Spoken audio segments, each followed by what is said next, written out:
I hope everyone had a fantastic holiday weekend and you were all able to spend time resting and recharging for the week ahead of us. Let's get right into it. The S&P 500 is currently up just about 7% on the year with Nasdaq components leading the charge. Those tech names are just under 9% and markets are trading at fresh all-time highs after the S&P and Nasdaq were down 21 and 25% in April after the market digested the tariff news and put in that V-shaped bottom. The opportunity that presented itself in April was a rare asymmetrical one that we made the most of in our trading group, buying stocks in retirement and trading accounts with size and leverage at these spots. April is far behind us now, and we look to the second half of the year as stocks like Nvidia are back to trading at all-time highs after rebounding from the lows like a rubber band. I felt inspired to make a video today to discuss the current market and convey some thoughts after digging around charts and putting my thoughts together. The more I think and reflect on these charts, the more excited I become for what lies ahead for the rest of the year, but not without some pause first. The move from the lows has mostly been characterized as a lockout rally, with institutional investors and funds selling the lows and finding themselves caught with their pants down as stocks rebounded aggressively. Every single dip has been bought since April, and the market has been in a relentless uptrend and never looked back, with institutions piling back into their positions. And now stocks are starting to get a bit hot and too extended for my liking, which typically means we could see a brief slowdown period and consolidation or some sort of pullback.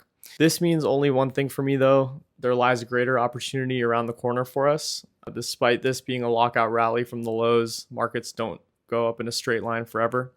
I've spent years studying these markets and they may not be the same every time, but they're very similar more times than not. And I'm game planning for that next big opportunity that I think is coming in the next month or so.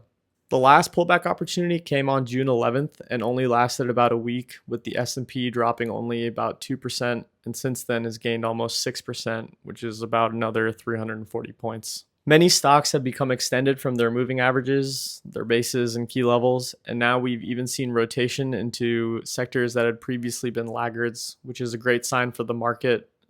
Participation and breadth readings. Even Apple's been breaking out of this reversal pattern after being beaten down all year.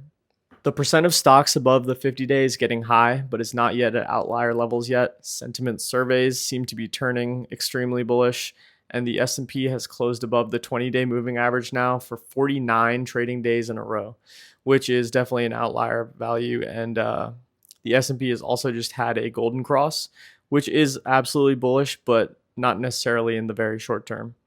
For all these reasons, I'm currently taking a more cautious approach heading into this week, but I wanted to record this video to really frame the opportunity that comes after this pullback and digestion period.